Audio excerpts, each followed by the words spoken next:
Pierre-Olivier Sûr, vous avez indiqué lors de votre discours d'investiture comprendre tous les messages des élections. Quelle interprétation donnez-vous au score inédit de Jean-Louis Bessis qui s'est présenté contre vous à l'élection de confirmation? Je crois qu'il y a deux choses. La première chose, c'est que c'est une élection sans enjeu, puisqu'il était acquis que Laurent Martinet et moi-même serions confirmés, comme on dit.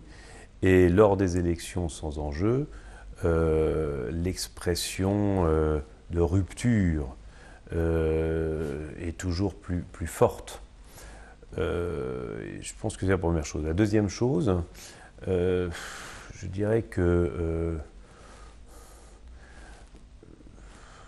Jean-Louis Bessis a vraiment fait campagne.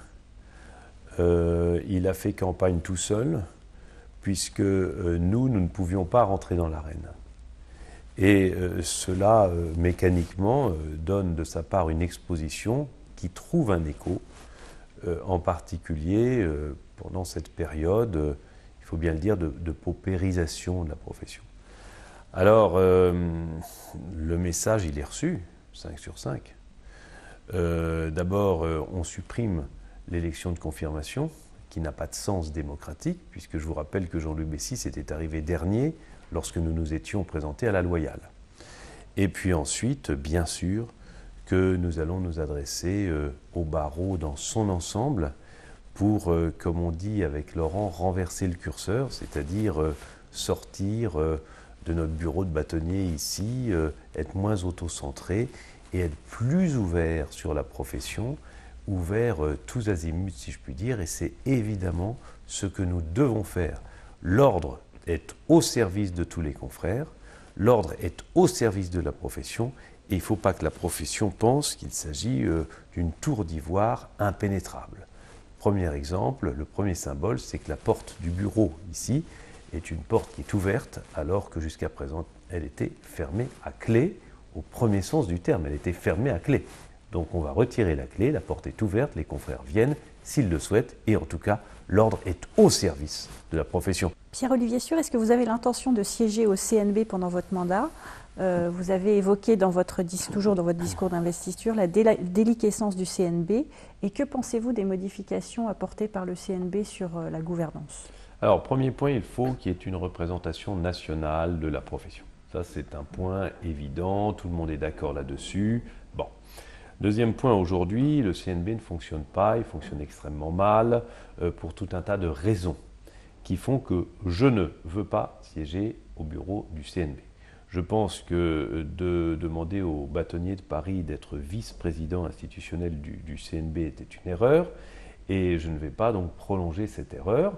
Je n'irai pas, même si évidemment les élus ordinaux de Paris y seront pour travailler, pour contribuer à l'œuvre du CNB, œuvre entre guillemets, œuvre très difficile à être mise en place du fait d'un fonctionnement institutionnel de l'institution et d'un fonctionnement électoral de l'institution qui est illisible et incompréhensible aux yeux des avocats. Les deux collèges, Paris, province, syndicats, ordre, personne n'y comprend rien. Et tant que personne n'y comprendra rien, eh bien le CNB ne sera pas représentatif de la profession. Est-ce que vous pouvez nous dire qui sera à la tête de la commission des affaires publiques que vous avez annoncée et qui sera chargée du lobbying, et auprès de qui allez-vous faire ce lobbying et pourquoi? Alors, nous avons constitué une cellule de lobbying qui sera dirigée par Louis de Gausse, qui sera l'élu membre du Conseil de l'Ordre en charge des affaires publiques, on va appeler ça affaires publiques.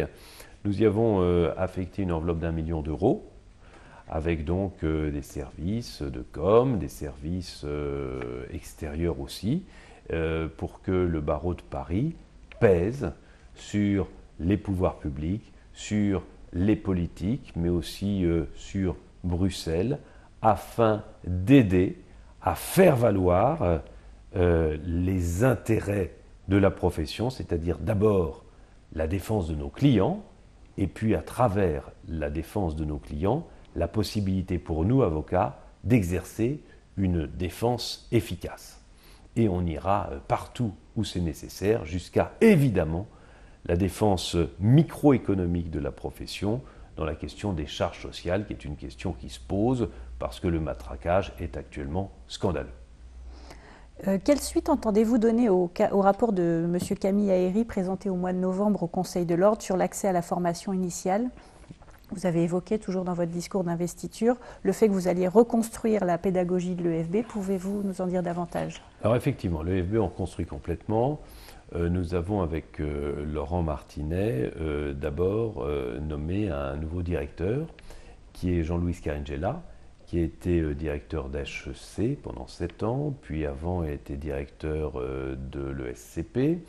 Et il s'agit de trouver un Richard Descoings, vous voyez, à la Sciences Po, pour notre école, afin de la révolutionner, je dis bien la révolutionner. Cette école doit être une école pratique, qui donc n'a d'autre objectif que de transformer la théorie en un exercice professionnel à venir. Cette école doit être ouverte vers l'étranger, parce qu'à Paris, c'est une nécessité. Paris, place de droit dans le monde. Et nous devons envoyer, nous nous en sommes fixés l'objectif et même une obligation de résultat, un tiers de la promotion à l'étranger. Et pensez-vous, comme Camille Aéry l'évoquait dans son rapport, qu'il y a trop d'avocats à Paris? Écoutez, moi je suis dans cette situation d'être un père de famille à qui on dit, ben voilà, vous avez 7 enfants, est-ce que c'est trop? La réponse est non, c'est pas trop. Ce serait injurieux de l'indiquer à la promotion de l'EFB devant laquelle je vais devoir m'exprimer cette semaine.